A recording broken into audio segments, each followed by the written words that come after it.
Welcome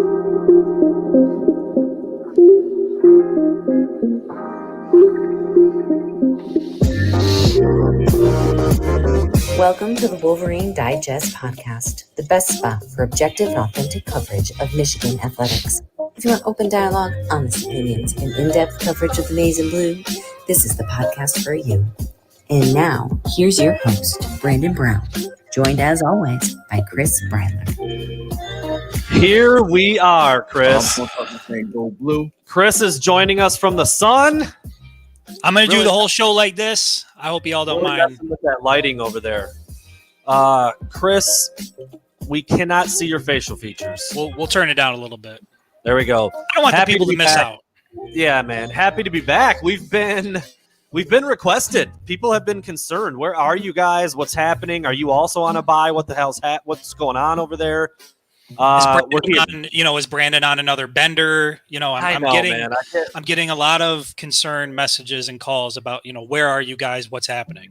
It seems to be surrounded. The concern is surrounding you and your well-being. Yeah. So. Well, hey, listen. No, so busy weekend, man, at the Brown household. My wife left for Spain Sunday morning. I had to take her to the airport at like 4 a.m. My parents were in town. They took my little guy back to my hometown, which is where I am now. That was part of the reason for the delay tonight. My parents' internet it might as well be dial-up. It's the worst internet I've ever seen in my life. So I'm at a friend's office using his internet. It's much, much better. My buddy from South Carolina is in town. He's been staying at my house the last couple nights. Now we're both back in my – look, I had a lot going on. I had a lot going on. I felt really bad last night. Chris was pumped about getting the live stream going again. He announced to all the people on the winged helmet, just so you know, I tried to give it a go. I tried to make it work, but I feel like if there's not, part of the intrigue, I feel like part of the interest in watching is, I feel like we have some good dialogue and, I like a lot of the discussions we have. So me sitting in front of a camera, I wanted to kick my own ass. It wasn't going to work. I love that we've got regular viewers. There are no fly issues in this office. As far as I can see, it looks pretty sterile, pretty clean, pretty new in here. So we're good to go, man. I'm happy to be back. I do really like doing these. Like, I know when we first started out, we were like, man, that's kind of a lot, 3 a week. Is that what we want to do? Like, is there going to be enough to talk about? What the hell? I mean, do we know how to even do this? I think we do. I think we absolutely do. And I really look forward to getting on here. And, when I call up, I called you on my drive here today just to kind of talk about what was going on and what we were going to try to do. And we just end up like shooting the shit about Michigan the whole time. It's like 35, 40 minutes later. It's like, all right. Yeah. So it feels necessary to get on here and do this. So much appreciated for everybody that looks forward to us doing this. And thanks for sticking in there with us. So we do have a few segments today. We're going to talk about what happened in the Nebraska game on Saturday. We will do a TFG, everybody's favorite segment there. And, I hit the button. It didn't work. Guy. There we go. And then we close out, as always, on Monday/Tuesday with burning questions. So I'm excited and ready to get into that. So we're going to start right there. Michigan wins on Saturday in Nebraska in Memorial Stadium, a really raucous crowd. Michigan took a punch in the mouth, and they came out with a 3-point win, 32-29. Chris, you thought it was going to be 42-17. I said 34-17, so we weren't very far off on that in terms of our guesses together, but we were pretty far off of the final score. Obviously, it was a much, much closer game, really contested. Nebraska played pretty well.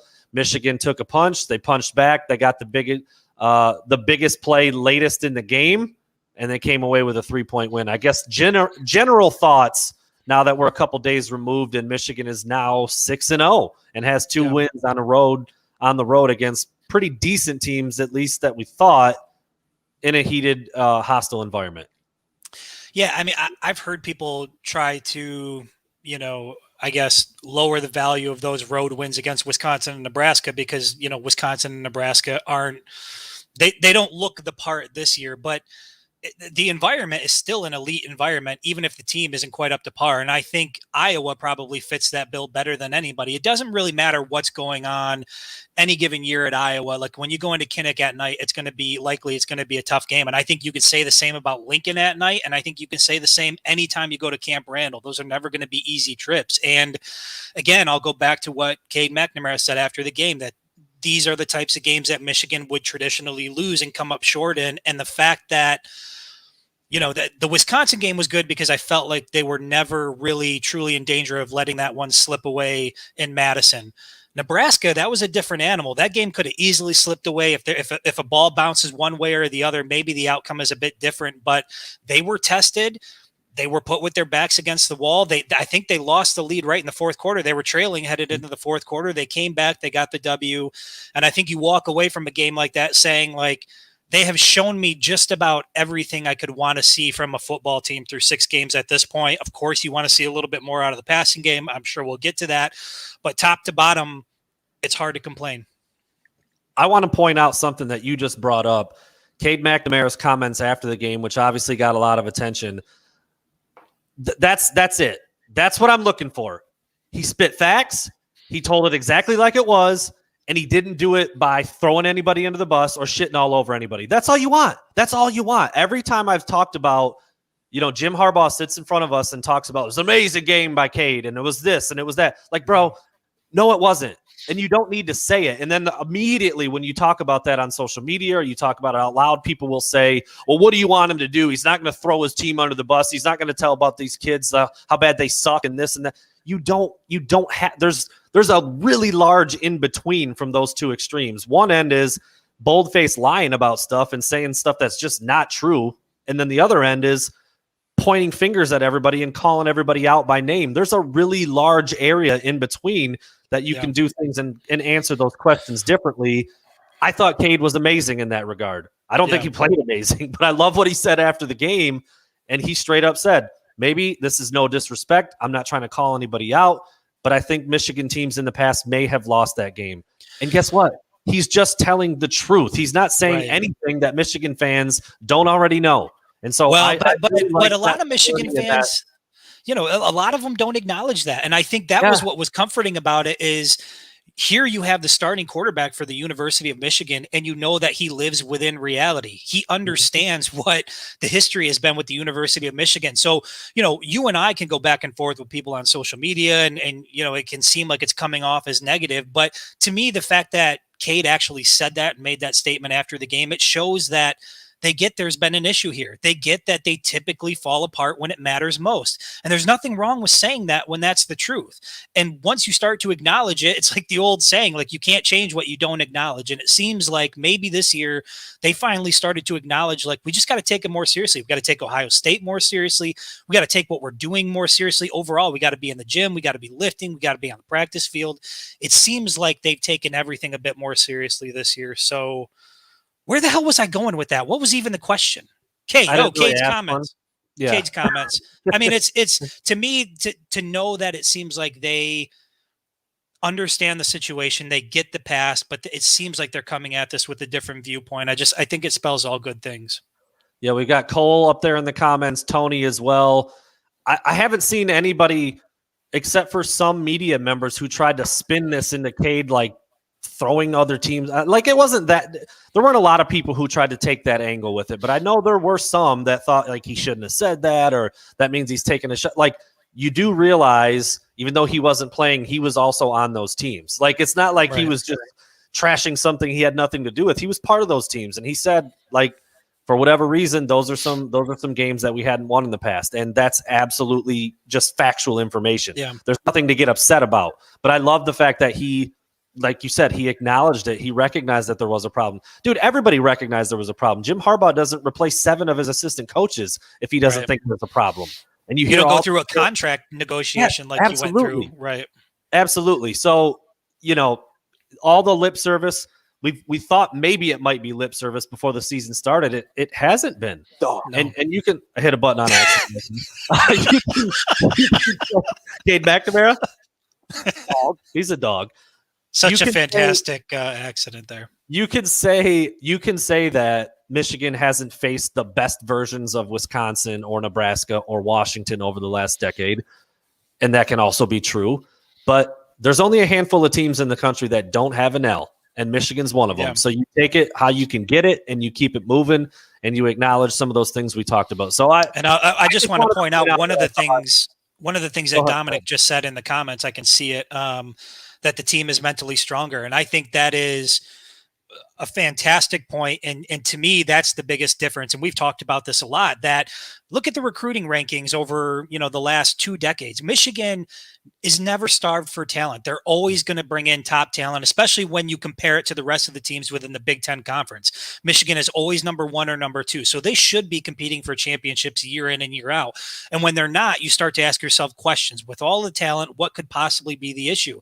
And I think based on some of the things you heard come out from the offseason about culture issues, you hear a guy like Blake Corum saying energy vampires, we don't have those guys anymore. And then they go into Lincoln, and at a time when they would typically fall apart, they battle back. I think that's the biggest difference, is they've always been talented, but they have lacked the mental toughness to get it done when it matters most.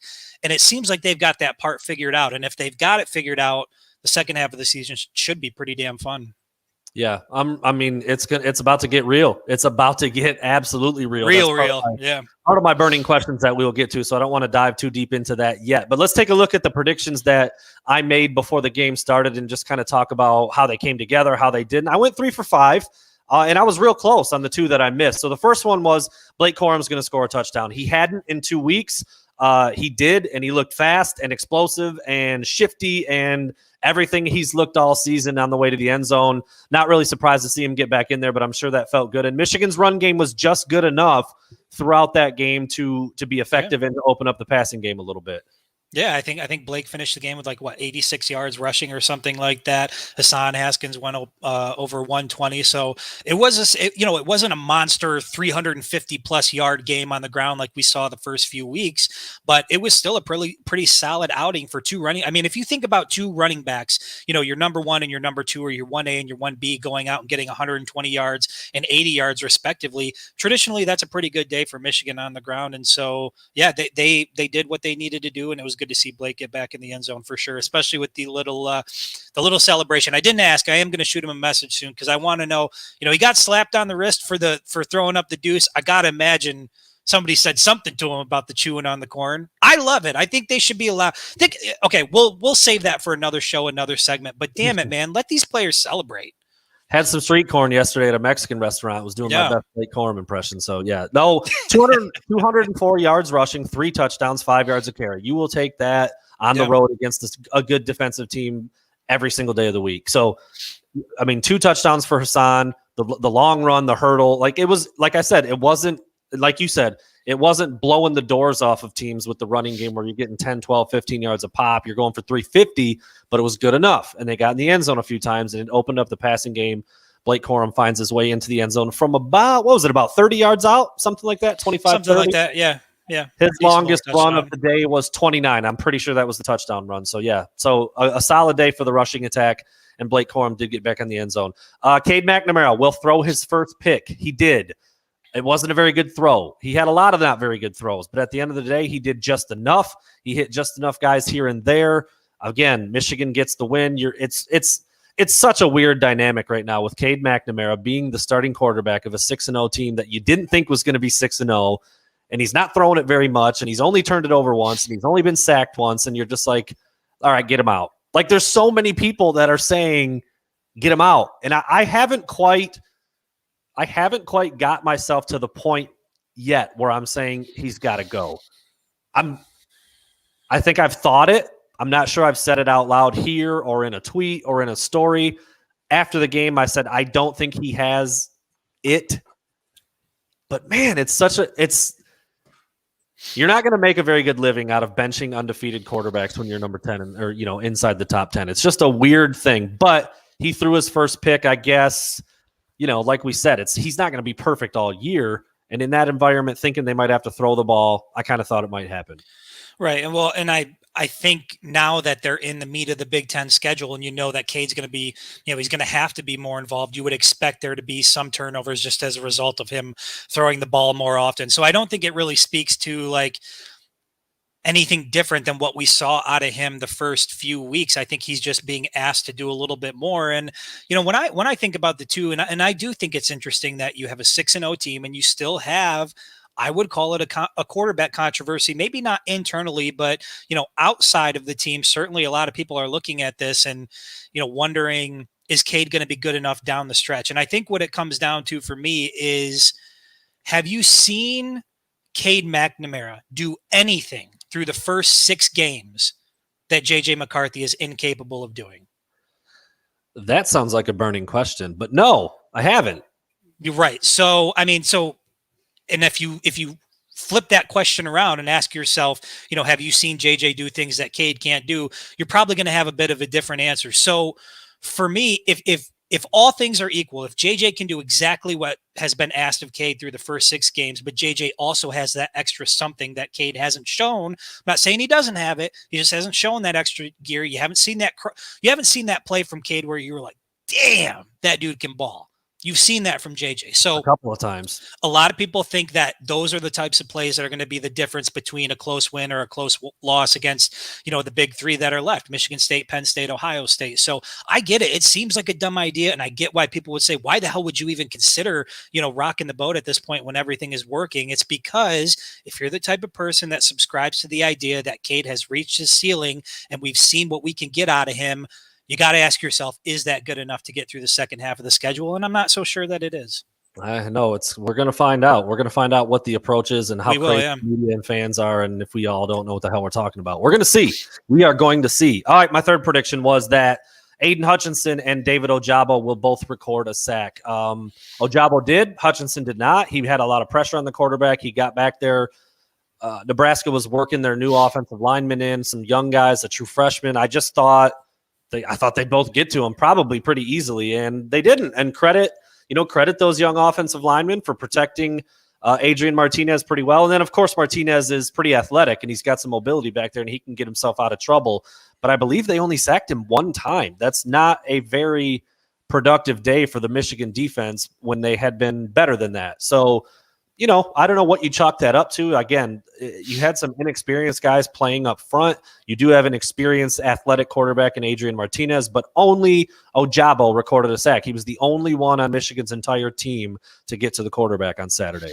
And I wonder how much of that, and purely speculating, but just thinking out loud, I'm wondering how much of that is a product of the fact that Martinez is a little bit more mobile, and you've got to account for the fact that, man, if I come at him full bore, I've got to make sure that I'm prepared for him to make a cut right or left or get around me. So, is there something you want to add to that? Yeah, I want to ask you, as you're on this very specific topic, Michigan State sacked him 7 times.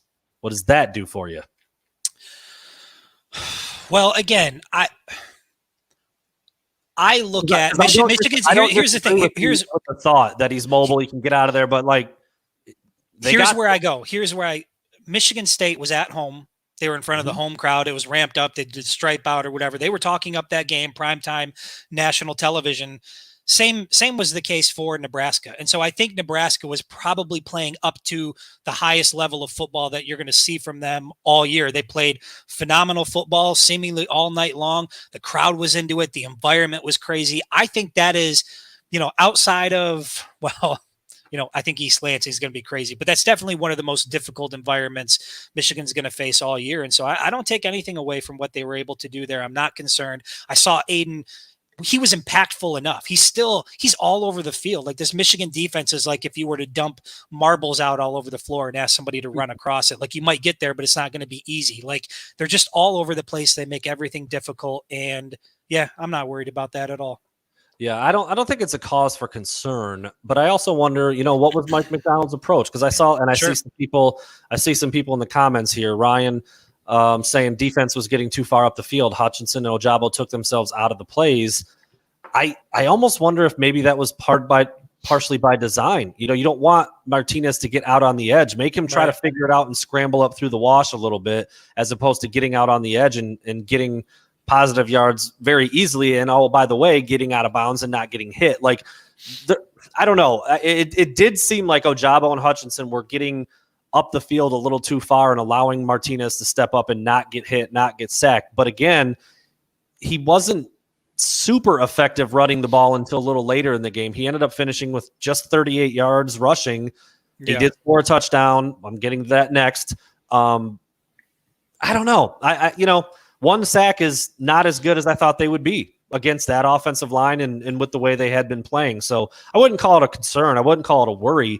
But again, I predicted what I predicted for a reason, and it didn't happen. So yeah, we'll see. We'll see what happens moving forward. And a wins, they won. Whatever they did on defense was just enough to win. But yeah, they didn't get to Martinez very much. So we'll see what happens with that moving forward. Speaking of Adrian Martinez, I predicted that he would score a rushing touchdown. He did. I believe it was in the fourth quarter, definitely in the second half. It was from about 20 yards up, looks like. So 20 yards away.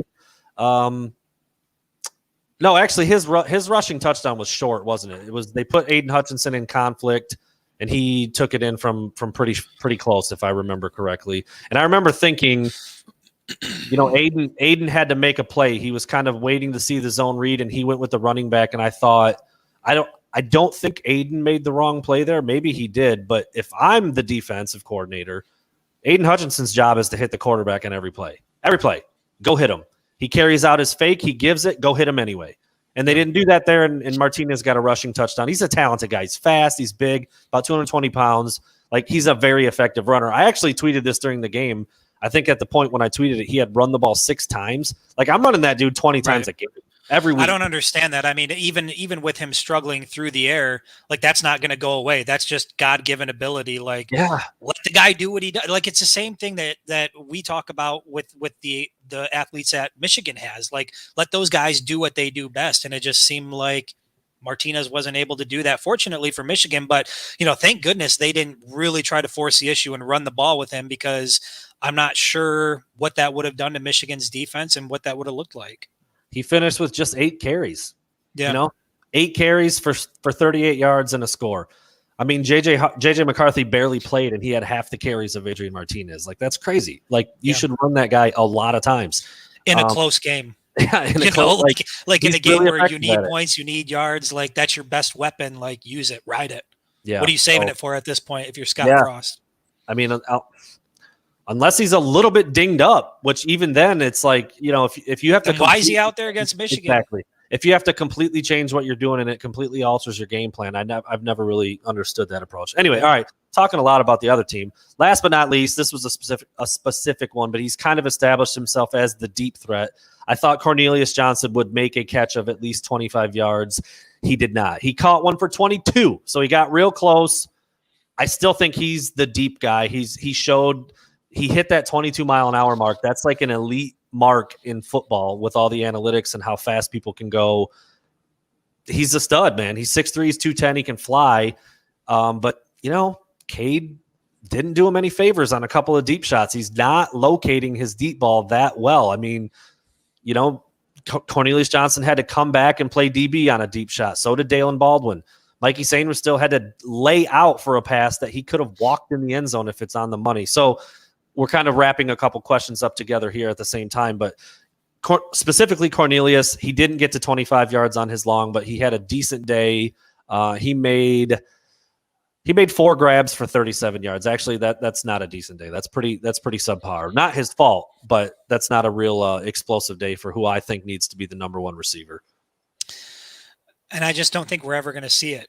Unfortunately, It's not that he's not capable of it, just like it's not that Nico wasn't capable or Donovan Peoples-Jones wasn't capable or Tariq Black wasn't capable or, any of these other names you want to throw out there. It's not that they're not capable, but I just don't think this offense is ever going to be – we haven't seen it in a while, the type of offense that's really trying to get the ball to – it's wide receivers, and you can see. Look at the stat book. Look at every single game. I think Roman Wilson had 6 receptions against Wisconsin, but outside of that, it's been 2-3 receptions for the leading receiver at the University of Michigan through 6 weeks. And so I think it's just the way their offense is with Cade McNamara.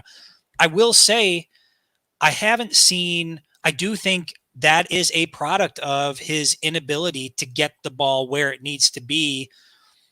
I haven't seen Cade drop the ball in the bucket yet. I've seen JJ do that. I've seen guys make a lot of spectacular catches on balls that Cade has thrown, but I haven't just seen like a beautiful ball. I haven't really seen him hit somebody in stride. And I think that's a reason why, you're seeing the Michigan wide receivers just not putting up big time numbers. And we talked about it in the comparison with Xavier Worthy, or even in that Michigan State game where you saw, a wide receiver go out and have 17 receptions in a single game. that's just not the way that this offense, at least the way it appears, it's not the way this offense is designed under Josh Gaddis. You're not going to get a lot of action if you're a receiver in terms of catching the ball. I think they're going to ask you to do a lot of blocking, do a lot of things helping, the team out in other ways, but this is just not an air raid offense. Very legitimate question here, Matthew. I am not on the toilet. I am in an office chair. I'm leaning back. I'm good. It does kind of resemble a bathroom in here. It does a little bit. Yeah. That's a very relevant question. I would be very distracted by that if I thought the person I was watching on a live stream was on the toilet. I am not. The bathroom is over there. Okay, let me ask you a question. Am I crazy here? So we've got a comment from Brandon McNally, I think it is, and he said that, you lost Matt, haven't seen a beautiful ball from Cade or dropping it in stride. I haven't seen a lot of that from him this year. I think I have seen more great efforts by wide receivers and I've seen great balls from Cade McNamara. Is that fair? So I definitely think he's had more bad throws than good ones. I don't think that's even a debate. There you go. Okay, so there you go. He hit Cornelius Johnson on the flea flicker. That was a really nice throw. There you go. Right, sure. So there have been some, and he hit the 87-yarder to Cornelius Johnson was also a really nice ball. So there have been some good throws, but I like I said, I don't think there's a debate. I think he's been off the mark more than he's been on the mark. But here's the issue, though. You're picking out 2 instances of 6 games from a starting quarterback. Like, to me, if the good balls stand out that much, where you can like look at one hand and you can say there was that one to Cornelius, there was that one to him. Like, I just think for the most part, I find myself being like, damn, if that ball was on target a little bit more, that's 6 than I do. Like, man, he really put that on the mark. And if I'm wrong on that, I'm wrong on that. But that's just not what I've seen so far this year. Yeah. I mean, he's, even, and I talked about this with some other people, like even some of his completions just aren't good throws. Like late in the game, right. Late in the first half when they were trying to move the ball down and they were trying to stop the clock and get out of bounds, he threw a pass over to, it was either Baldwin or Cornelius Johnson. I think it was Johnson. He threw it out to Cornelius where it should have been on his outside shoulder, catch it, step right out of bounds. Instead, Cornelius had to go down to the ground, catch it, fall on his butt, and then you got to burn a timeout. In the stat book, that goes in as a completion for 6 yards, but on the field and with your eyeball, it's a terrible throw. Like, and there's been quite a few like that. He's thrown it on his first 2 deep balls against Nebraska.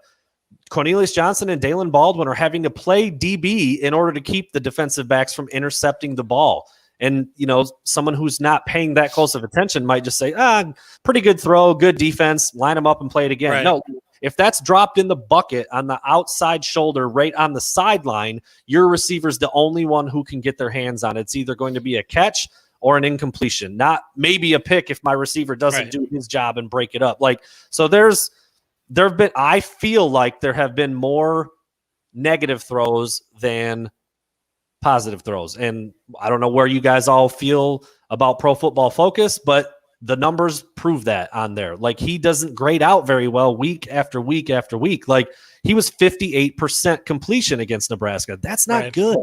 Yeah. 255. He spread it around. He threw it a lot of times, the most he's thrown it all year. No touchdowns and a pick. And again, and you might get throws. And you might get some people that say, well, all of those incompletions aren't his fault. Sure. But all of those completions aren't necessarily all to his credit either, because, you look at that completion to Mike Sainristil, that completion to me goes to Mike Sainristil. I know it's a completion for Cade McNamara, but if Mike doesn't make just one of the best catch, I don't know how you can make a better catch than that unless it's a one-handed circus catch, but full extension, fingertips on the ball, reel it in. If the wide receivers, and we've seen Roman do the same thing, if they're not pulling those in, then the completions are less too. So yeah, the numbers just are what the numbers are. And there's a reason why people are still having this conversation at 6-0. There's a reason why it's not, Michigan fans love to get on the Heisman train. And if you've got a starting quarterback at the University of Michigan who's 6-0, it's weird not to have that name in the conversation, but he's just not that guy. He's not that dude. So yeah, I'm not trying to disparage him. I'm just saying I haven't seen that wow factor. The wow factor. Yeah. You know the wow factor, right? Storage Wars, our boy. What's his name again? Daryl Sheets. Daryl Sheets, dude, our guy. Always looking for. I'm like Daryl Sheets. I'm always looking for the wow factor with my quarterback, and unfortunately, I don't get the wow factor with Cade. I do get it with JJ, and I'm not going to apologize for that.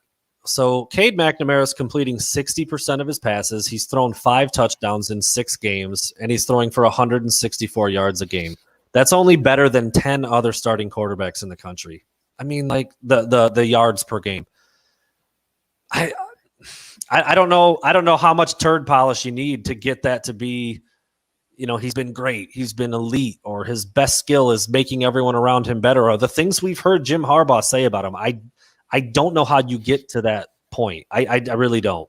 And for his percentage, for his completion of percentage to be only at 60% when he's not airing it out all over the place, that's, it's a lot of short stuff. It's a lot of dink and dunks over the middle, outs, quick outs, seam stuff up the middle.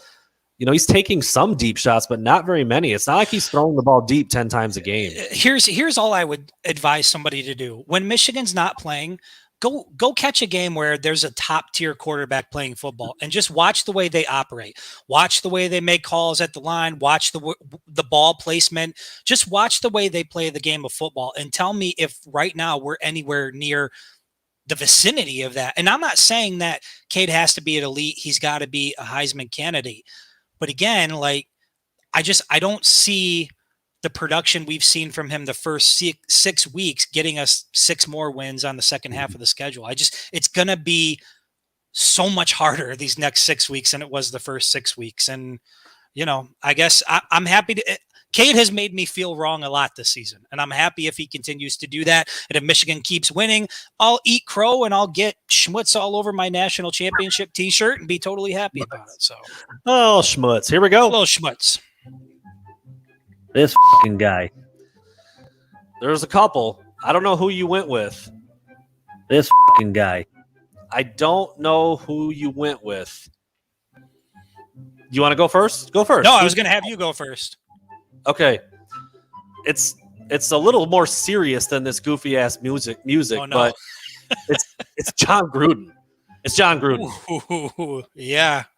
I mean, I've never been a huge fan of the guy. He's entertaining because he's kind of crazy and he has the face and he says what he says.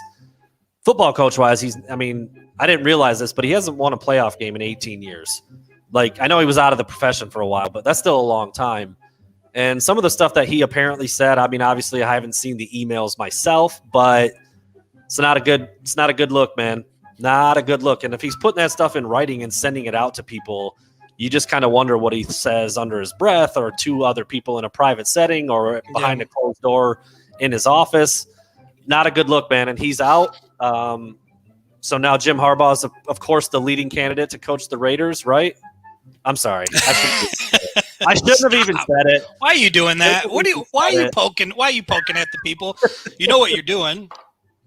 I actually don't think that's the case. But no, John Gruden, he boned it up, man. You can't talk like that. You cannot have those views of people, especially today. But I mean, period. Like, he's the people he's in charge of, the people he's interacting with on a day-to-day basis.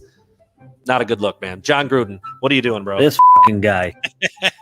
Go hit the I'm going to go the opposite route. I'm going to go the more positive route this week for my TFG because I walked away from Saturday feeling like, man, I just feel good about the Michigan football team. And I'll be honest, we have him on the show more than anybody, and there's a reason we do. My TFG is Blake Corum. I look at the first 6. Give me a he's a dog drop. I need a he's a dog drop because the first 6 weeks, I think, there was a lot of talk about how good we thought he was going to be, how good we thought the running back group was going to be overall. There was a lot of hype about it. And man, I love everything about his game. I love the fact that he runs hard. I love his mentality. I think he brings a certain toughness to this offense in this locker room that hasn't existed there before, a certain swagger that hasn't existed before. I think Michigan is fortunate to have a whole collection of guys like that. But make no mistake, Blake Corum, he is a leader on this team. I think, he said as much in the preseason. He says, I feel like I'm embracing that leadership role. He's my TFG, not just of the week, but of the first half. Kudos to him, man. It's just been a pleasure watching him ball out. I like this one, actually, and I hadn't thought. I heard the comments, and now this could have been a good one. Austin, thanks for throwing this out there. Adrian Martinez, for his comments about the fumble, he's like, I was stopped. I wasn't running anymore. The play was over. Really, dude? The play was over. Really? Well, he was churning his legs, wasn't he? He was getting after it. Grunting, churning. in the biggest sense of getting after it. This needs that gif of Jonah Hill. Like, no, dude, that's not it. That's a bad look. Don't say that. Don't say that. I've seen that when a lot of people, like, if you spell something wrong, you try, like, damn, that autocorrect. Like, he just went totally autocorrect on that play. Like, that was not autocorrect. Like, you did that. You fumbled. He was fighting for yards, and Brad Hawkins made a great play. Just call it like it is. It's fine. It's fine. I don't know. The fact that he said that it shouldn't have happened, that whatever. You can't do that in a football game, man. You can't do the, like, well, after the fact, that wasn't something that should have happened. Like, you just never happened. You just can't actually. I think you can do that. Isn't that how that works these days? Like, no matter what happens, you could just say it didn't happen, and somebody will believe you. All right, we got about 25 minutes left. This, I think, is my favorite segment. I mean, I like TFG. It's funny. It's goofy. We do the Big Ten, Big Lame. I think that's kind of cool. I really like the discussion that we get into with these. It's time for burning questions, dude. Let's get it. And I think we're going to have a good one. Do you want to start? We're at the halfway point. All right, yeah. I did some reflecting. I also did some previewing. Previewing? What the hell was that? Did we just take it like 6 clicks north in the fancy direction? Previewing? What did you just say? I'm going to check my schedule, and then I'm going to buy a bicycle and watch some television as I preview. Shan't be long. As I preview these. Good God, that sounded weird when it came out of my mouth. All right, you want to go first? Or you want me? I'll go ahead and kick it off. All right, Brandon, we're 6 weeks into the season, halfway through. Michigan is 6-0. Things look good. Everybody's happy. Kumbaya. But is there a legitimate case to be made for making a switch at the quarterback position, or is it even ridiculous to have this discussion? I think it's a very valid discussion. We already dove pretty deep into it. I've read the numbers. I've watched the games. Like I said, I don't want to. I'm not like piling on, but like if you think the offense is as good as it can be with Cade McNamara versus JJ McCarthy, you are not paying attention. I don't know how you can argue that. I just don't. Would you maybe get a couple freshman bonehead plays with JJ? You might. But I also think, the deep balls, the zip that he puts on the ball, like on out routes, on seam plays, like if you need a 3-yard window for Cade, you need a 1-yard window for JJ. Like that's the difference between elite arm talent and just good arm talent. So I think the discussion is completely valid, but I can also certainly see where you say, nah, dude, you can't rock the boat right now. You can't do that. I can see both ways being defended and defended well and making a lot of sense. It's rare. I usually don't do that. I usually have a pretty good side of an argument that I fall on. But with this one, there are really good points to make in both directions. And it's why it's such a weird development at the halfway point of the season when the team is 6-0 and rolling. I mean, what are they? Are they 7? 7 in the country now, right? Number 7, yeah. Yeah, it's crazy. It's crazy. So I'm sorry. No, they're number 8, and then Michigan State's number 10. Yeah, number 8. They're number 7 in the coaches poll. But yeah, I mean, like you said, we just talked about it a lot. I don't think it's a ridiculous conversation to have. I mean, if you watch the first 6 weeks, you can tell that for everything that's gone right, that there do seem to be some limitations there. And any reasonable person, based on what you've seen over the last 2 decades, would have to ask yourself, is that enough to get us through the second half? Now, I don't think, necessarily, the coaches are having those discussions to the extent that we are, but I would hope that there is a real, legitimate discussion among the coaching staff. Like, look, we've seen what we have. What are we going to need to get us through the second half of the schedule? And if that's JJ, fine. If that's Cade, fine. But to me, it's certainly a legitimate conversation just based on what we've seen from the 2 quarterbacks so far. We haven't seen much from JJ, but what we've seen, we really like. We've seen a lot from Cade, and what we've seen, we're like, it's okay. We'll right. see. We'll see. Yeah. All right, I got a 2-parter. Let's hear it. First part, I don't think you need to spend a lot of time on it. Second part will be a little bit more involved. First part, is Adrian Martinez the best quarterback Michigan has faced this year? Yes. Grade the defense against him versus the rest of the season then. and then think about what that means for the future. So grade the defense against Adrian Martinez, who's the best quarterback they've seen. Yeah. Grade the defense in that game on Saturday. I give him a solid B. I mean, they let him get loose. They let him get loose a couple of times, but for the most part, he wasn't able to go off. He wasn't able to, sort of dictate the pace of what their offense was going to do. And I think I give Michigan's defense a lot of credit for that. So, yeah, he was able to put up some yards. He was able to make some, he was able to do some damage. But I think by and large, they were able to keep him contained. So I'll give him a B for effort. 64% completion, 291 yards, 3 touchdowns.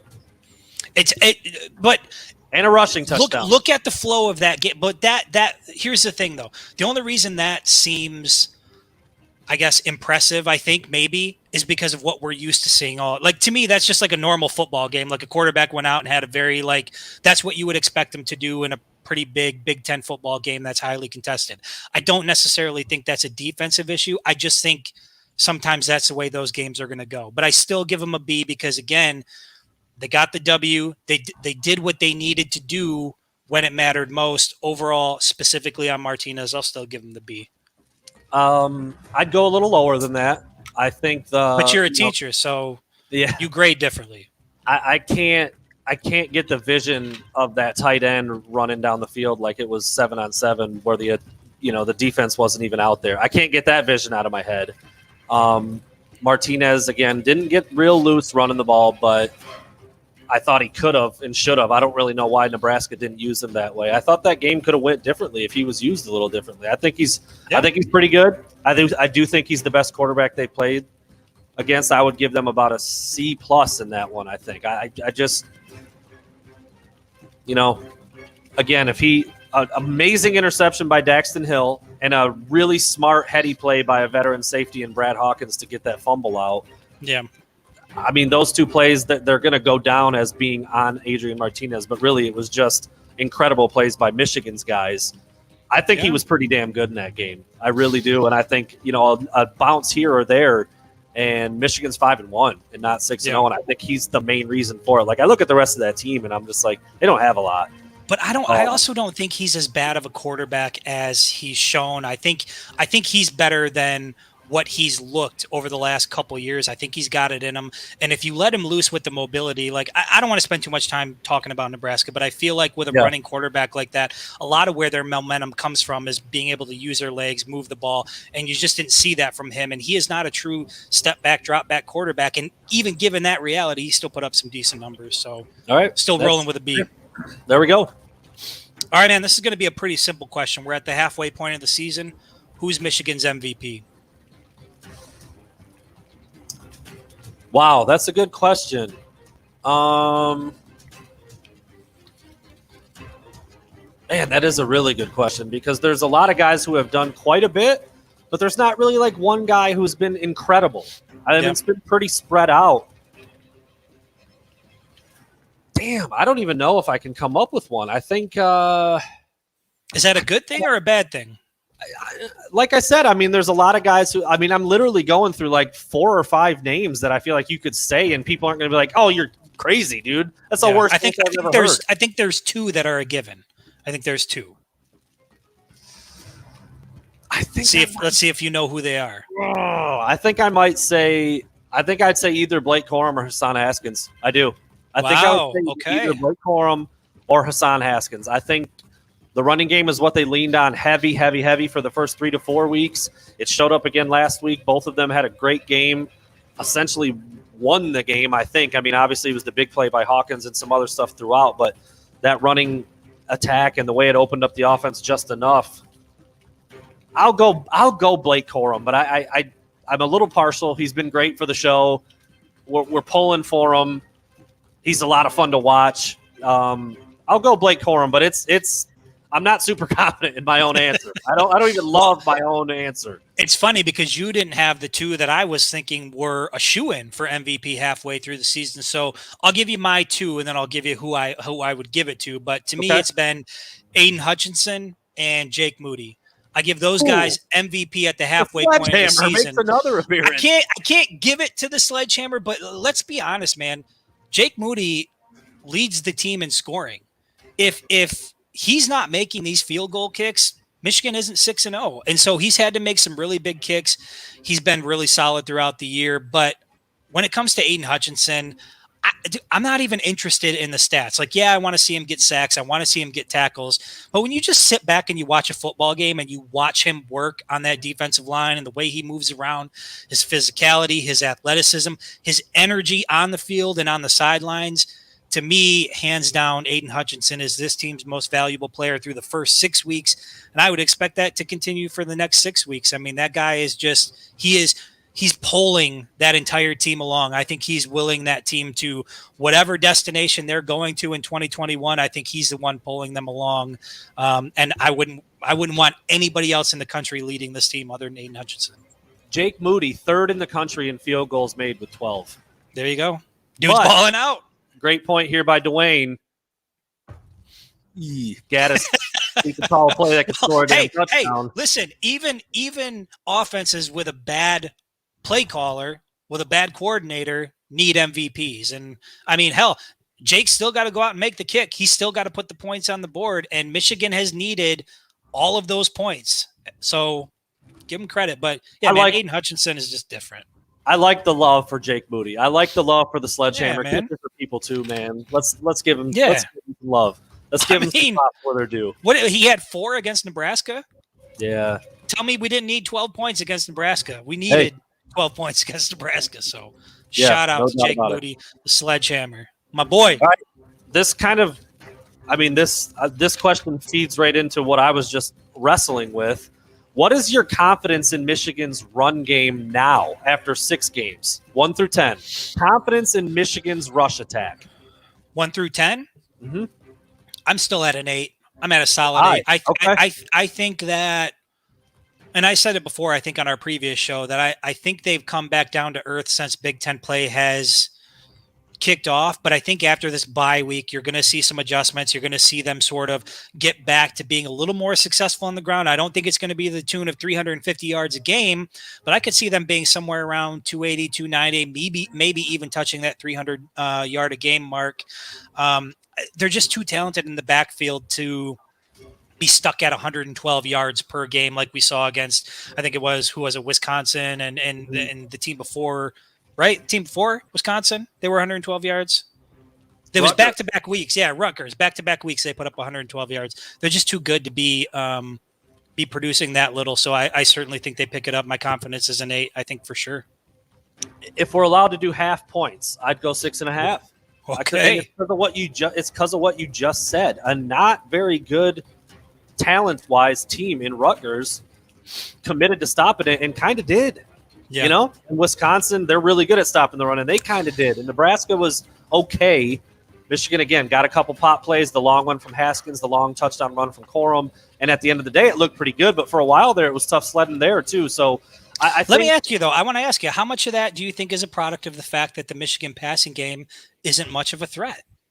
So teams can load the box, right? So that's where I think the issue comes. Like I don't necessarily, like, I've got all the confidence in the world in the running backs, but if Michigan can't give them the opportunity to, get the lanes they need by opening things up, by completing balls down the field, then yeah, if that's the case, then my confidence that they get back on track is really low, because teams are going to continue to stack the box. They're going to force Cade to throw, and if we're not hitting the deep ball, then we're going to be in some trouble. Yeah. No, I think talented, good, not dominant like it looked right out of the gate. And again, inferior opponents run the ball at will, do whatever you want. Against Washington, I thought they'd be better. They weren't. It was incredible. Watching them run the ball was incredible. But the last 3 games has been pretty pedestrian, really, pretty pedestrian. Better against Nebraska. A couple big plays certainly helped. But they've got to find some balance. They've got to find some balance, and they've got to be a true threat to throw the ball for that running game to be as good moving forward. So I'll give it like a 6.5. I think teams are going to make. I didn't factor in the passing game. I just factored in my confidence in the rushing attack. Yeah. If I'm putting in the confidence that the passing attack is going to do enough to give them the space they need, it might be a little bit lower. I might be more apt to be 6.5, 7 on that when you factor that in. But I'll move into my next question here. Obviously, the second half of the schedule is tough. And that's because of 3 teams that they're going to face, all who are ranked within the top 10. My question to you is, which program outside of Michigan State, Penn State, and Ohio State has the best shot to knock off the Wolverines the second half of this schedule? So that's between Northwestern, Indiana, and at Maryland. It's Indiana. It's Okay. Indiana. I mean, Northwestern's trash. Michigan might beat them by 100.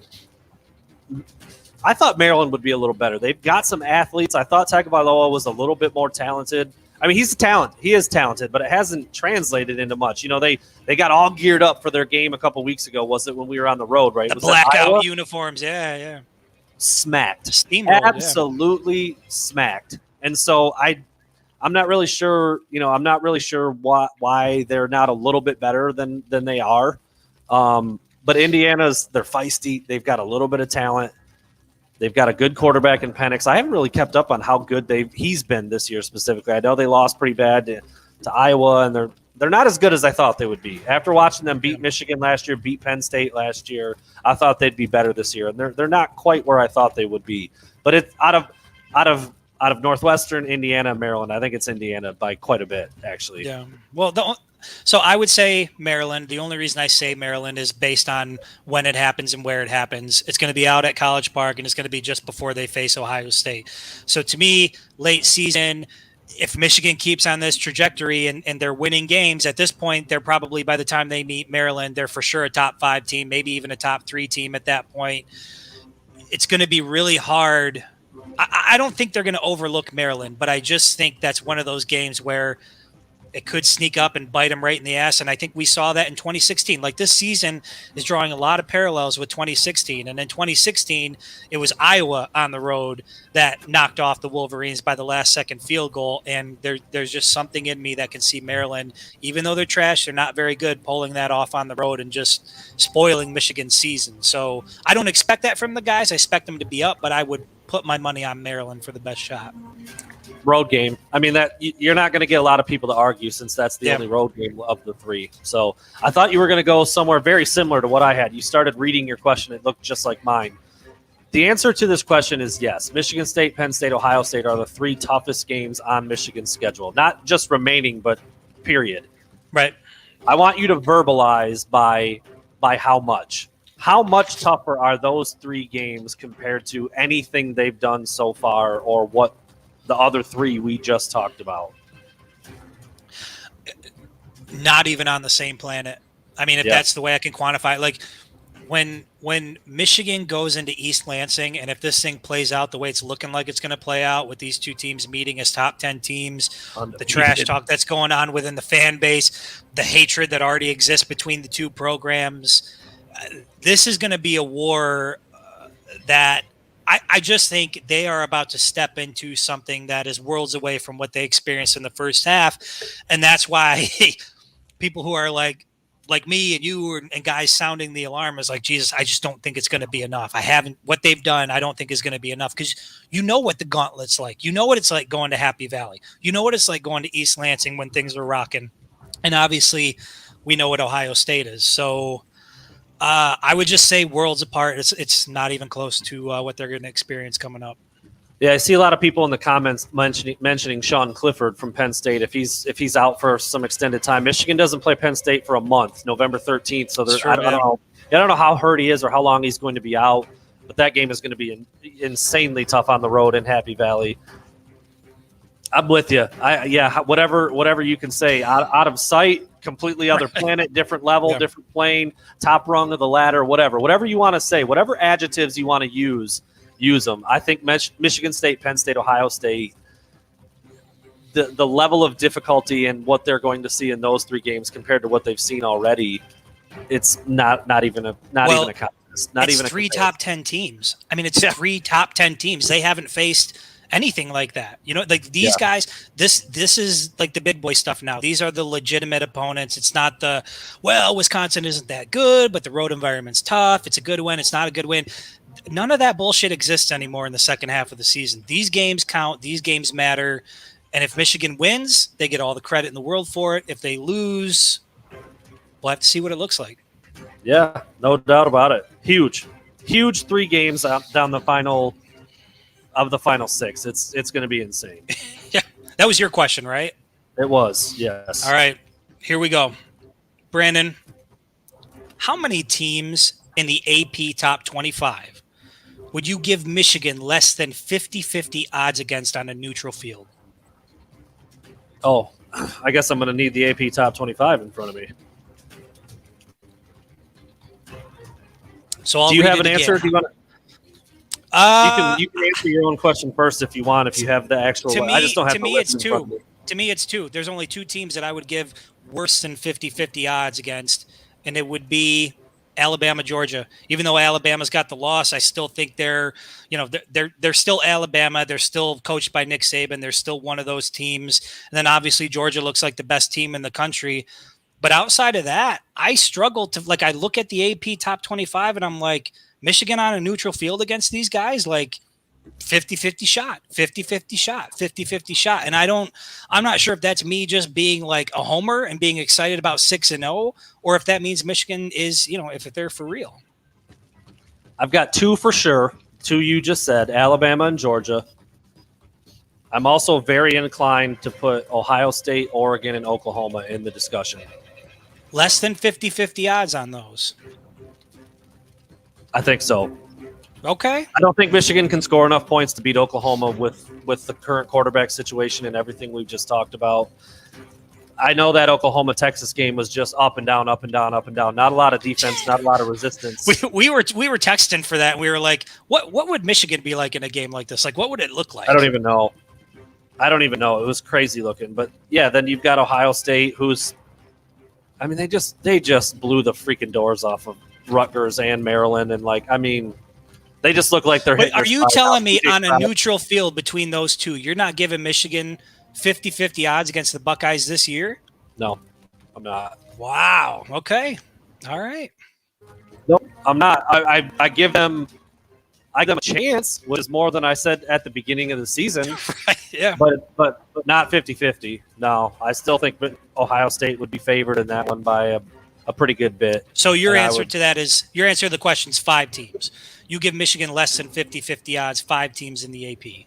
I think I say 3. I think I say Alabama, Georgia, Ohio State, and I think I could mix some discussion in with Oklahoma, Oregon. If it was not 50-50, it would be like 52-48 or 55-45. I think it'd be pretty close, but.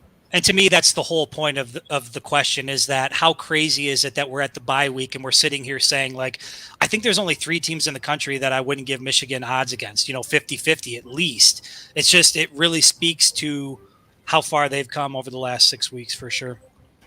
Cincinnati, not giving them any love? No. I mean, I'm not giving them more than 50-50 odds against Michigan on a neutral field. Hell no. We've got some. No. No. See that comment, Chris? Tell me, Kenneth. You tell me, who are you giving? Who are you giving the odds to? Look at the AP top. Tell me. I mean, we got Brandon here, who's the ultimate Michigan hater. We all know that, and he's giving them. He's only going 3 teams that he won't give him 50-50 odds. For people who aren't seeing this, if you listen to this on playback, Kenneth said, "You've got to be more realistic than that, Chris." That was his comment. And well, hey, I said 2, you said 3. So how unrealistic am I? Yeah, I mean, I don't have a lot. But I don't know. Is it just like a stigma thing that I can't be like, Cincinnati's better than Michigan? I just can't say those words. No. It's so weird. It's so weird. They're number 3 in the country, 5-0, rolling. They ain't Michigan, I'll tell you that right now. Did they beat Notre Dame? Yes. In South Bend, I think, right? Yeah. I don't know, man. That's a good question. Like I said, you're going to give Michigan at least 50-50 odds in that game. Iowa? All they do is intercept about 100 passes a game, dude. I don't know what. That's it, but they're still Iowa. And they're. I don't know. I feel like I'm day drinking. They said, put the booze down. It's nighttime. That's after 8:00. You're fine. All right. Yeah, that's an interesting one. All right, I got another one here for you. Let's hear it. Halfway point, Michigan 6-0. And I think you dabble in politics a little bit, do you not? This isn't something you and I talk about, but Unfortunately, I don't really I try not to because I it's just only so ask toxic. because you're going to understand how to answer this question. Let's hear it. What is Jim Harbaugh's approval rating today? Nationally or among the Michigan fan base? Well, I guess it would just only count for think just Michigan in general. fans, right? Yeah, I think in general, not really like one. Yeah, no, Dwayne, don't worry. It's not real politics. I just meant like someone who doesn't know politics. Like I actually had to look up what approval rating was, how you listed it. I was like, is it 1 through 10 or is it a percent? It's a percentage. Okay. Yeah, percentage. That's how So, little I do politics. We're not getting into politics. I would say his approval rating probably right now is got to be like 80, 85%. It's got to be high, which is crazy because I did a poll on the Winged Helmet Facebook page. I did it I think it was over the summer, and the approval rating was like in the 20s. So I think obviously everybody's going to be happy about 6-0, and I think the vast majority of people are quite happy with what he's doing. The number I had in my head was also 80, which is crazy to me because and my own approval rating might even be close to that. You know where I stand on Jim Harbaugh. It's not personal. I just think he has really swung and missed on everything he was hired to do at Michigan. Everything. All of it. He's even with Michigan State. He's blasted by Ohio State. He can't even spell Indianapolis. You're over, bro. You're over. That's where I'm at. But as of right now, where people are thinking, what people are thinking, where people are looking, what's been going on, I think he's doing an outstanding job this year. Coming off of last year, all the changes, all the new pieces. He's doing a great job right now. Now it's about to get real. We just talked about a whole bunch of stuff about how real it's about to get down these last 6 games. But for now, yeah, I think it's like it's easily 75 and maybe north of that. 75, 80, 85, somewhere in that range. Yeah, and for the people out there that, think that maybe what you just said is a little bit harsh on him, like keep in mind, like I know everybody's excited right now, but these are the wins that Michigan usually gets anyway, traditionally speaking. And so this is really where everything sort of shakes itself out. And then in late November, early December, we're kind of sitting and reflecting what kind of season it was. I think for the most part, nobody saw 6-0, but everybody saw like 4-2, 5-1 maybe. So we expected Michigan to be sitting good. Now comes the real test, and we'll find out a lot about how good they are very, very shortly. Yeah, no doubt about it. All right, you got one more, I think, right? No, that was it. That was I think it. that was got it, one wasn't more. it? You got one more? Let me check my notes. I might have been off one. I got another one. You're right. I do have another one. Let's hear it. Good call. Maybe I should lay off the alcohol. All right, Brandon, this is the first time since 2014 that Alabama, Ohio State, and Clemson haven't been in the AP top 4. Not all together, but at least one of those teams in the AP top 4. So here's the question. Is that a sign that we're about to see a change of guard at the top of the college football mountain? Or do you think the second half of this season, everything will sort of just fall back into place and weeks from now, we'll be talking about Alabama, Ohio State, Oklahoma, the same 4 we normally talk about. Well, not Clemson. Not Clemson. Clemson's out. You can't do what they're doing in the ACC and have any seat at the table. But I do think Alabama will be right back there. I think Ohio State will be right back there. We'll see with Oklahoma. Like we just talked about, they don't play any defense, and they've been in some close games with teams that you'd think typically they should beat pretty easily. I don't know about them. They might be a little bit of a fraud, but I do think Alabama and Ohio State are going to be right there. I mean, I don't know. And Georgia. I don't know if Georgia's quite in that same. Yeah, I don't know. They've been in the playoff before, so I guess they're probably in that same tier. Obviously, Alabama, Ohio State, Clemson have been like the three amigos, the elite of the elite, and Oklahoma's probably just right there, and then Georgia would be right there as well. No, I think it's going to kind of settle back into what we've seen most of the years, and you're going to have a lot of the same teams in the mix. But it's cool seeing, an Iowa and a Cincinnati up there, and and Penn State and Michigan and Oregon and Michigan State. Like, it's cool seeing some of those teams up there in the top 10. Kentucky's number 11 and undefeated. Coastal Carolina. I mean, that's cool, man. It's cool to see that. Wake Forest is winning games. Like, what the hell's going on down there? Shout out to Luigi. Yeah, I mean, it's cool to see. It is, but I think ultimately water will find its level, and it's gonna look similar to what it has. But having Clemson not even ranked is certainly that's really, really surprising. Well, if history is the best indicator of how this all works out. So I said the last time it happened was 2014. In that year, Ohio State and Alabama ended up playing for the national championship, and the Buckeyes won it. So I know that there's a lot, I put an article about this out earlier today. I know that there's, I feel it. It seems like there's a lot of intrigue with the college football season. It seems, I know that fans want more parity. They want to see more competitiveness up at the top level of of college football. And it seems like we might get some of that this year, but we've seen this movie before, and then the Buckeyes and the Crimson Tide end up playing for a title. So I'm just praying to the football gods. Like, if we can get a Coastal Carolina Wake Forest national championship somehow, I will take it, just because something different. Like, I want Michigan there, obviously, but just give me something different, man. I want to see something different. Yeah, it's cool. It's cool to see. I mean, it feels like a video game or something when you've got different teams up there, and somehow, like, how's that team in there? How are they doing that? Right. That's always like when you used to create a player and you were like playing on some shitty team and you made the top 10 and you were like, that would never happen in real life, but I'm a Heisman candidate. I won like 9 titles in a row with Central Michigan. It's not a big deal, but I did it. So it just all right, happened. last one, dude. And we were talking about this while I was driving today, and I said, yeah, it's only 6 games and you're not allowed to do this, and people get pissed, but I don't care. I'm doing it. I'm freaking doing it.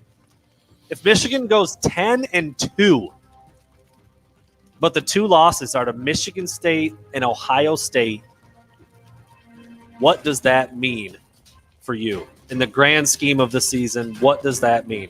10-2, but you lost to Michigan State and you lost to Ohio State. What kind of a dickhead even asks a question like that? I know. Like, I don't get it.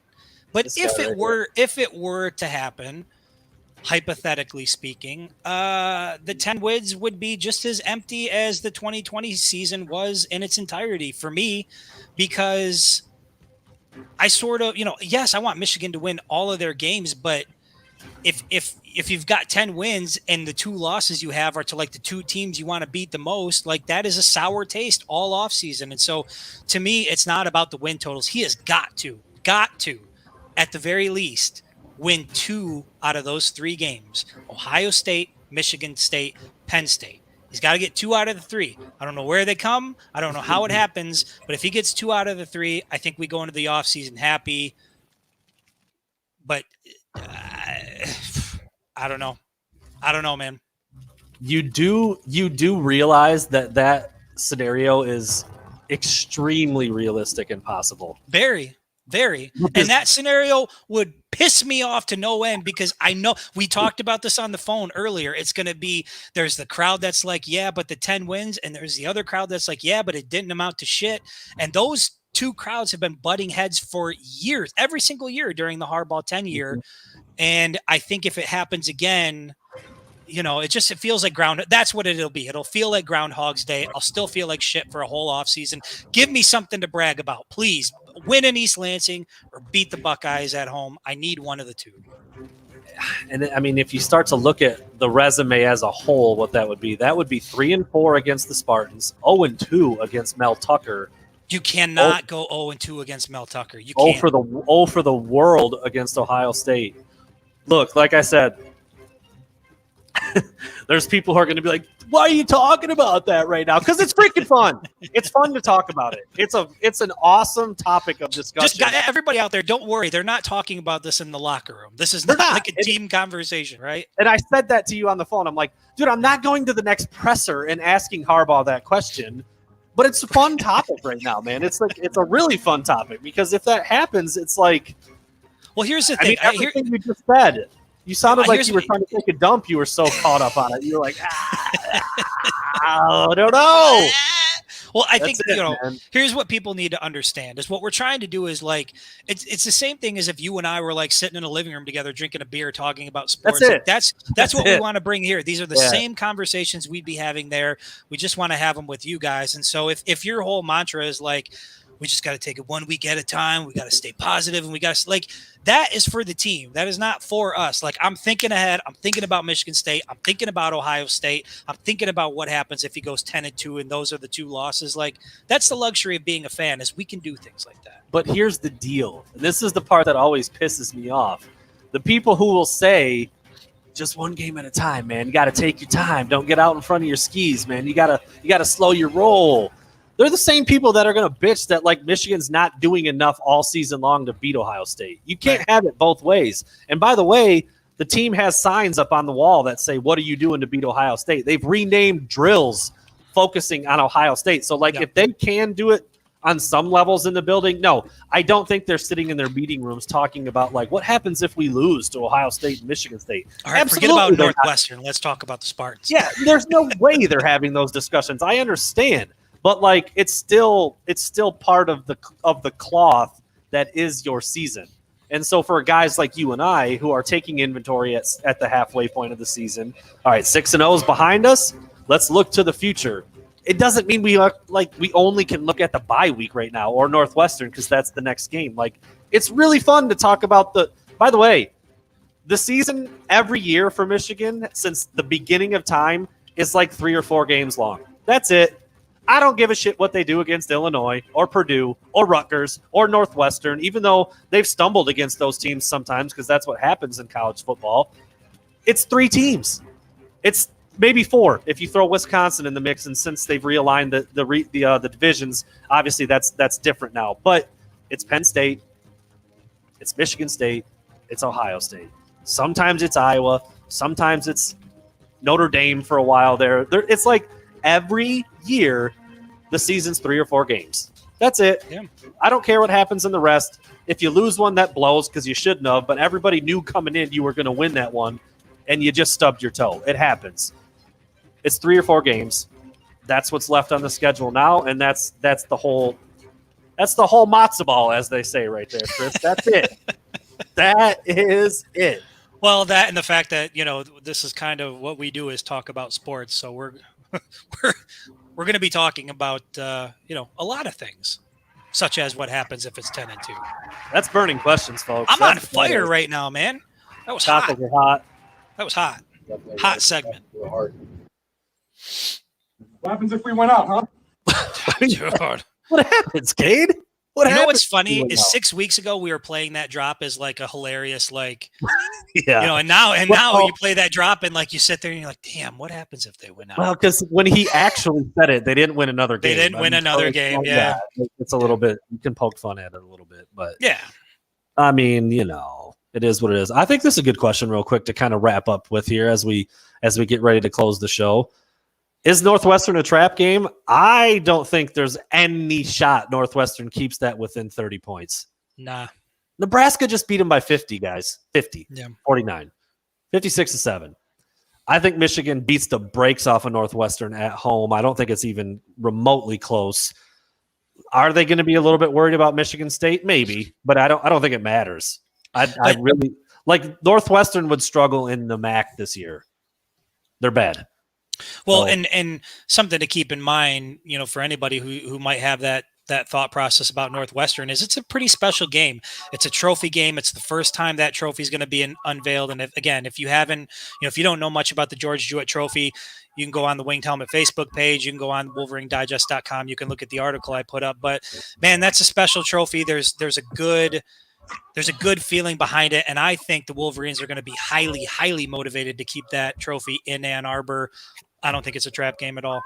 Yeah, I don't either. I mean, that's no disrespect to Northwestern and Pat Fitzgerald. I like him. They're I just like not the very way they good. do things.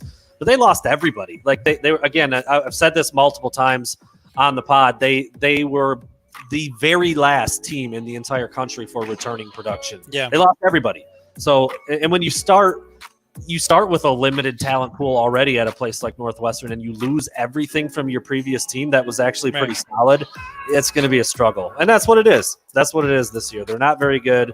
I think Michigan beats them by a lot, and then it is all hands on deck for Devil's Night in East Lansing. But Michigan State's got a little work to do this weekend. They got to beat Indiana first. So we'll see. I'm actually really interested to watch that game. I haven't watched a lot of either team, and with them playing against each other and Michigan playing both of them in the future, I'm gonna be watching that one pretty closely. So there you have it. You have it. From the toilet, I feel great. Woo. I was going the whole Should we time. do a segment called Toilet Talk where we just talk sports from the toilet? It's not the worst idea I've ever heard. Honestly, man, some of my best ideas come in the bathroom. I get a lot of them. Take notes on it while I'm sitting there. It's not a bad idea, dude. We'll see. We'll talk about it offline. I don't know. Wonder if the microphone picks up a lot of background noise. Guys, just so you know, before we hop off, hey, this is that helmet. If you guys follow the Winged Helmet page, this is it. 2014. So go over, check out the Facebook page, help get us to 30,000. And if we get there by the time we kick off against Northwestern, we'll give it away. We talked so much on the outro that we lost our music, dude. Unreal. There it is. All right. You got a lot to say. I'm not sure. Oh, by the way, real quick, we are going to log off here in just a second, but we're going to do 3 shows this week. I don't know if it's going to be Tuesday, Friday, Saturday, or Tuesday, Thursday, Saturday. We're going to switch it around a little bit. Obviously, we won't have a post game live feed this week, so we'll figure it out. But we do want to get 3 in. Had to shift some things around a little bit. I will be traveling back home on Thursday night, so I don't know if we want to do another one tomorrow night, 2 days in a row. I don't know. We'll figure it out. If you guys have some comments on it, throw them up. We'll take your recommendations into consideration. But 3 shows this week. We'll get back after it either tomorrow or probably Thursday or maybe Friday or maybe I don't know. What the hell. Whenever the hell Brandon feels like it is what he's saying. We'll be back when we're back. Thanks for listening, everybody.